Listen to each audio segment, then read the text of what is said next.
Hey guys, welcome back to part one of replacing the big hydraulic sheave bearing on the right hand side of the machine. We're right back down in there. So all this here has to come off, and I gotta take and loosen up this belt. This here is the tensioner, and the tensioner pivots right here. Right there is the tensioner pulley, because that belt loops around. It's a triple rib. It drives up here on the what's called the accelerator rolls. That also drives clear through and drives the chopper. And it comes down through here, drives the fan. It drives a lot of stuff. And so I gotta get my wrench and loosen up that big spring right there.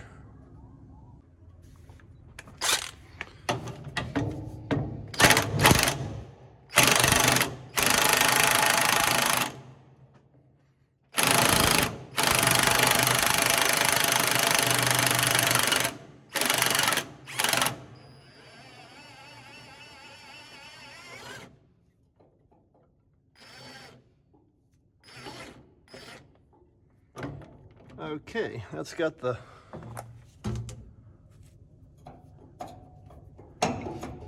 most of the tension off of it anyway.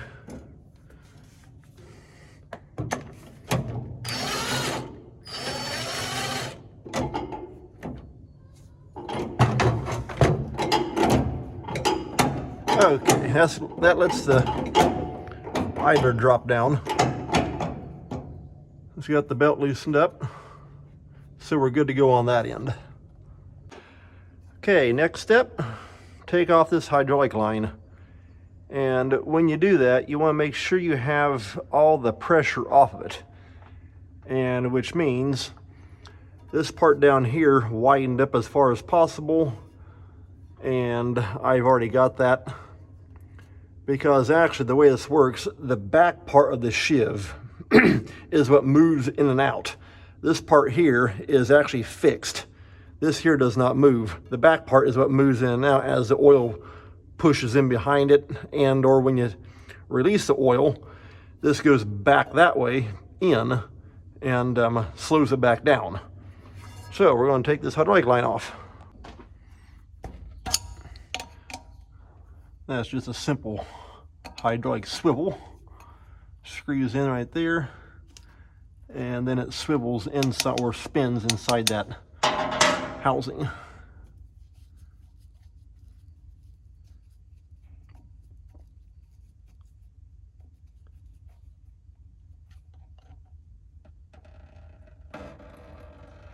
It is a good idea though to take and put a pry bar between these two plates and just make sure it's pried apart. When you do, make sure you either have a rag or something over this, that way it won't shoot oil out on you.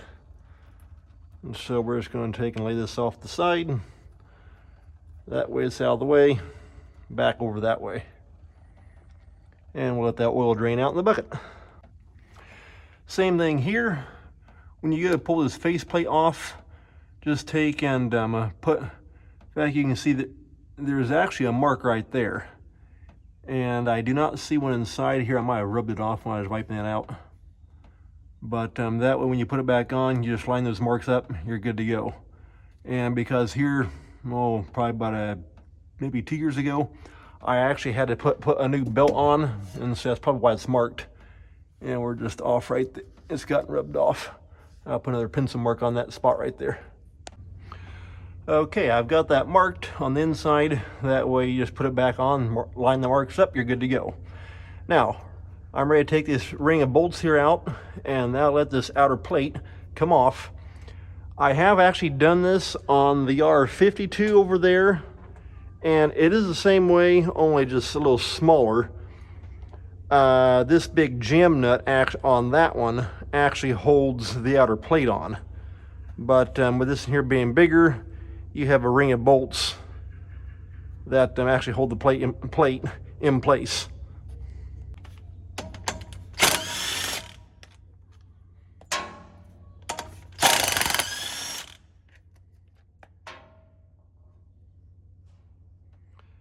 All right, and those have had Loctite on them. What these 4 big pins do, they actually go through and connect to the back half of the sheave, and it's what keeps both outer and inner plates together, and because in fact that's actually what drives the inner sheave, due to the fact that it's got that cylinder mechanism, and I'm going to be putting new O-rings in that as well.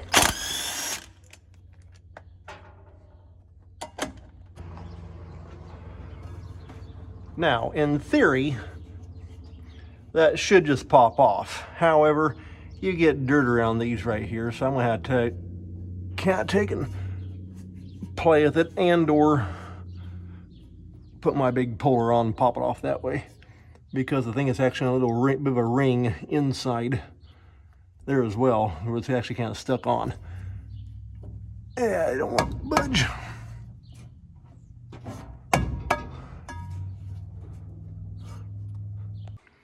All right, we're getting the puller set up.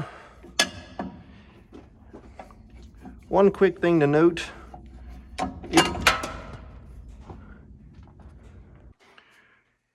if you use a puller on these,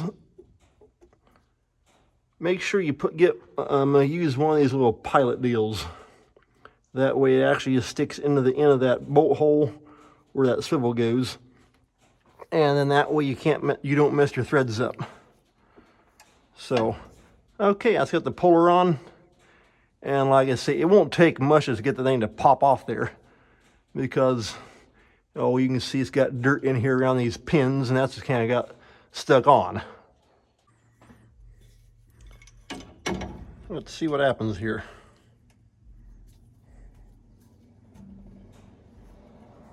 There we go. You probably can't see that on camera, but we've opened up the gap right there, and I'm hardly putting any pull at all on it, just enough to get it off.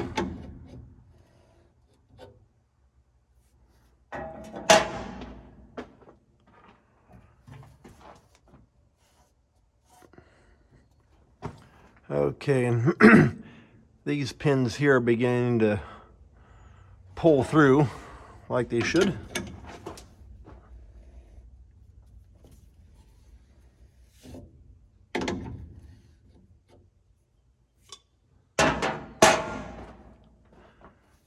And let's see.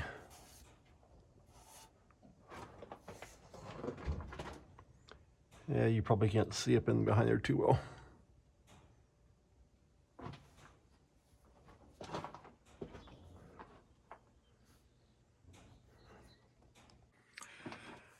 Okay, I can see here as I'm pulling, it's actually pulled this outer piece here up on these pins just a little bit. However, what it's wanting to do, they're kind of stuck in there a little bit because it's got that dirt in there. It's actually bringing the back part back here with it, because these connect to here. And now I've got to figure out a way to separate that. In fact, you can actually see it's beginning to pull that internal hydraulic cylinder apart. Right there's the oil coming out. So I'm going to have to see if I can put a pry bar maybe between, I can kind of feel a little bit of a gap in there, maybe between these two pulleys, and kind of, if I can get them to separate. Maybe I kind of turn it a little bit and just have to keep playing with it.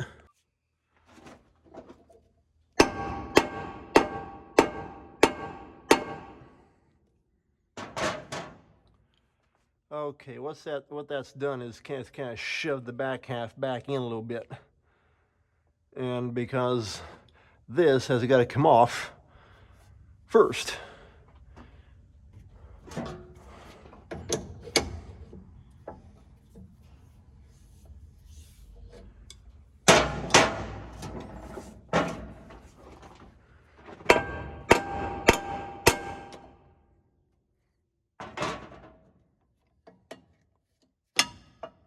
Well, the pulley's not, or the puller's not tight, that's for sure.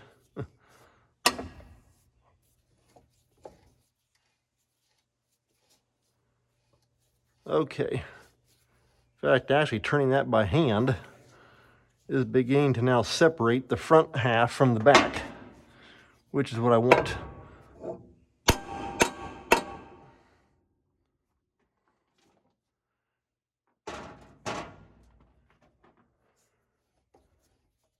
Hey, there we go. Okay, that's got loose. I think we can go ahead and take this puller off now. Got a little bit of oil coming out, not too bad.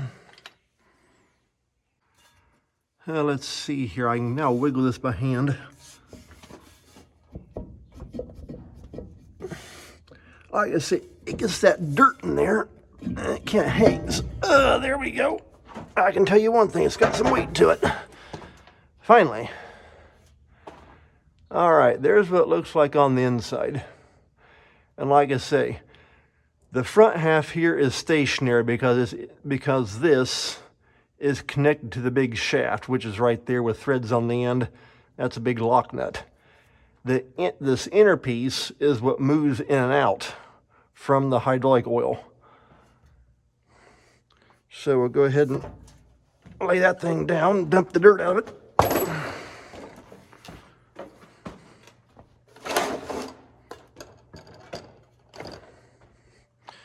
There we are.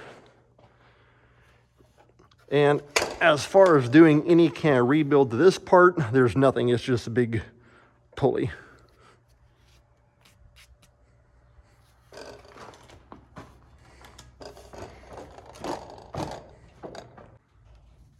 Now you can take the belt off, just like that. And I'll leave it set up there somewhere out of your way. That way it doesn't fall down on top of you. Well, maybe we'll just put it back here. Be a little bit easier. Go back behind the clean grain elevator.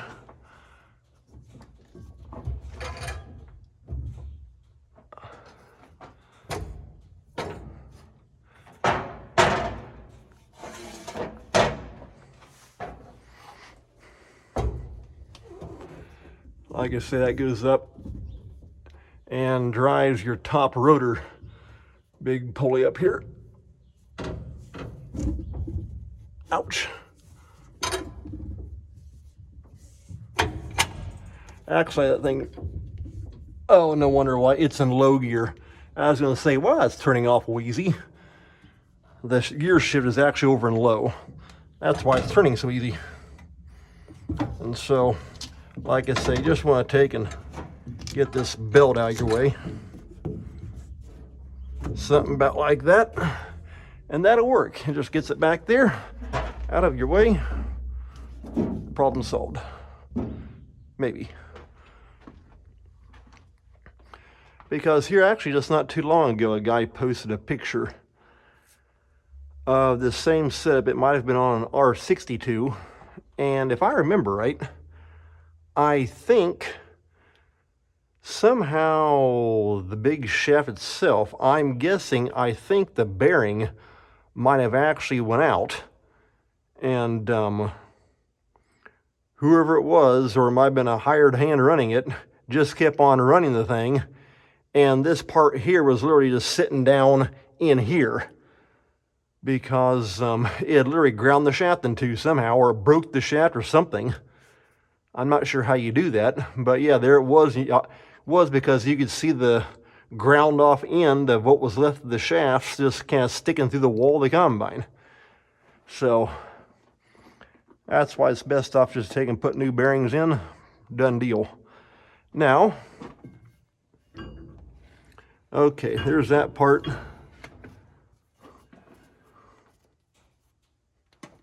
And the part that was actually wanting to come out on me when I was putting it with the puller, you can see right there, that's the inner part of the cylinder.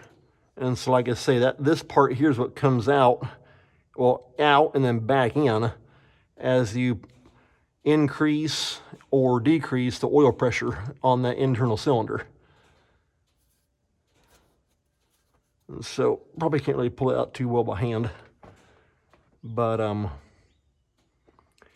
next thing is to take and get this big lock nut off here. Like I say, this is just a bit different than the R52 because it's just bigger, and so they kind of broke it up into more parts. But it's basically the same thing. Got the big impact here back out. I had to dig through my sockets, and my 1-inch drive sockets actually top out at 2-inch, and that wasn't big enough, so I had to jump on up to my 3/4-inch drive. They actually top out at 2.5, and so that's 2 3/8. Thankfully, I do have a 1-inch to 3/4 converter.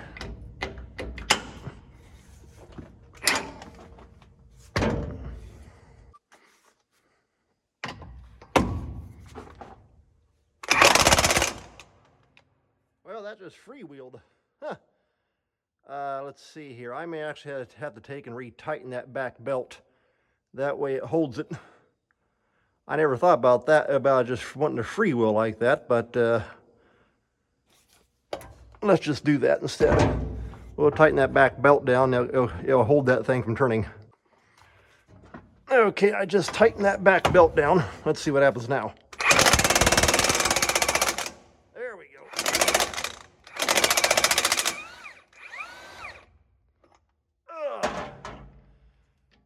There we are. I hope you weren't bouncing around on my head too hard. Okay, right there's the big flat washer. And I'll have to pull this here off as well. It's got splines. Hopefully it's not stuck on there too bad. Right there's the big lock nut. Same thing here once again, just like I did on the left-hand side with the big clutch armature. As you take stuff off, just lay it out onto a pallet or something like that, and just lay it all out the same way you took it off, and put it right back on the same way.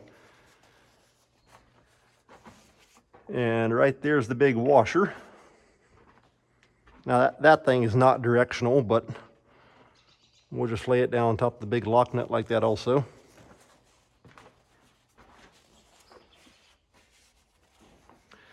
I'll say one thing, that big impact is nice. So you can clean out that socket. There we go. Get all the dirt and oil out of it. There we go. Grab my smaller puller to go here on this inside part. And one nice thing of this here, it's got like this little cage deal that goes around it, and it keeps you can adjust your, with this T-handle, you can adjust your arms, and so it holds them in place. It's much handier. One thing, I don't know if you can see that right through there, it appears like this has actually been a part once before, because that is never sees in there, which is a good thing. And quick side note, one of my subscribers, I forget your name, but when I was working on the left-hand side on the big clutch armature, get my wrench here, there we are, made mention about putting about using never sees over on that side. And the reason why I didn't is because you got the bearings that go around that shaft, and all that's the only way that they actually grip the shaft is they just stick on there. And I did not want any kind of never sees for the potential of the shaft itself to go turning inside the bearing. I want that stuck on there. I don't want when it's so slick that it begins to turn inside the shaft or have the potential to. On this side, yes, I do use never sees, and I can see where somebody else has actually done that. Well, hey, there it came. Huh. I didn't even hardly pull on the thing. Well, good. that means it's been apart once before, and well, now I'm just gonna be pulling it off by turning the puller with my hand. Perfect. Most likely, now there's a chance that somebody has replaced this bearing at one point in time. However, the bigger chance as to why somebody would have been in here is to, yeah, there's how that thing works. You can see how it loosens up the arms. So it works pretty good that way. I like that. But the bigger chance as to why somebody could have been in here is to take all this apart and there we are, and put new, come on, let's go. Oh, it brought the whole thing with it. And put new O-rings inside. And so, which my guess is that's probably what happened, because it's not too uncommon to have to put new O-rings inside there to reseal it. And so, now, like I say, this is just a little bit different than the R52. I thought this separated from that. However, it does not appear to. The whole thing's coming with it.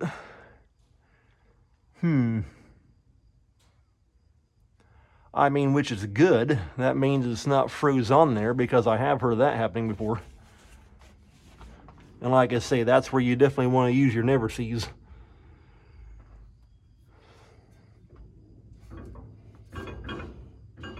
Okay, we've got the splines out off the shaft, because now I can freewheel this here on the shaft.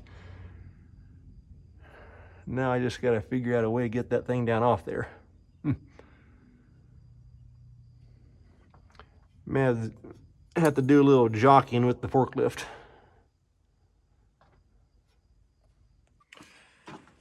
There's what it looks like. I've got it out here. No, the shaft is about halfway up in there, you can see. Let me show you out and back here. Gotta climb back up on top of the step. Okay, there's what it looks like. Like I say, this section right here is where what fills up with oil and pushes this part in and out. This here goes inside of this housing, and that's what fills up with oil, and that's how you can adjust your speed, or your rotor speed. And so I am surprised, however, and I kind of wonder if this has not been torn apart before. You can see this is all rusty. There's no paint on that. And I'm almost wondering if this has not been ripped apart before, maybe to replace that bearing. And if that's the case, hopefully that means they never sees that portion of it. And so, because otherwise that'd be black if that was all original. So I've just now noticed that. But, just from what it feels like, this thing here's got some weight to it. It's all cast. And so now I've got to figure out how to get from there over to here. Got to do a little moving around. Okay guys, let me show you right quick. I got this piece here off. I wasn't able to video it because I had this pallet up underneath here like this, and I was kind of crouching up on top of it, and so I can't have my head stuck up underneath there, and it just wasn't going to work trying to have a video camera on top of my head and without smacking it up on that frame. But here it is. This piece here pulls in and out of the big sheave. Let's take and flip it up. There we go. There's the back side. And yes, I'll take and clean all that off. But I have new O-rings and backup rings, and so we're good to go there.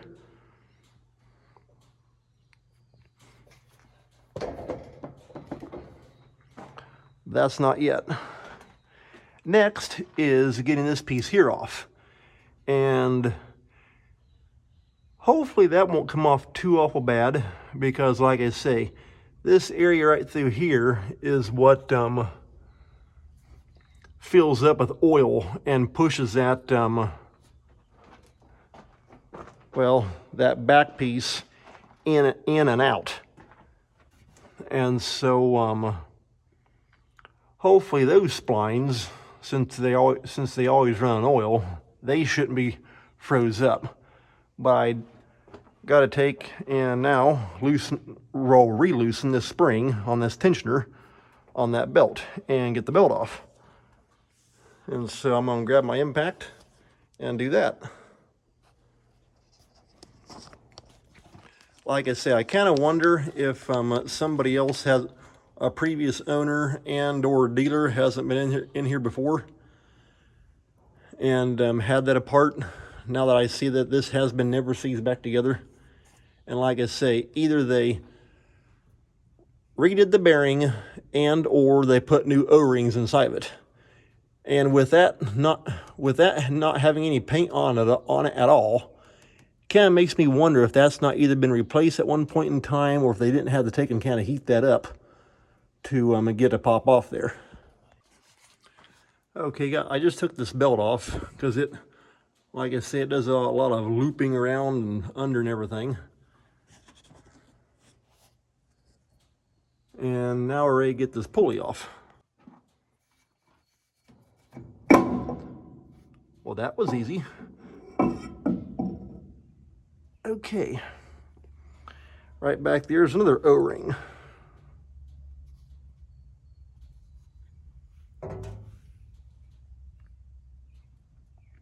And right there's the bearing.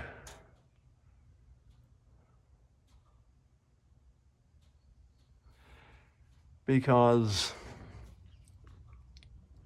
since this is all turning, this outer ring actually takes and butts up against the inner race of the bearing.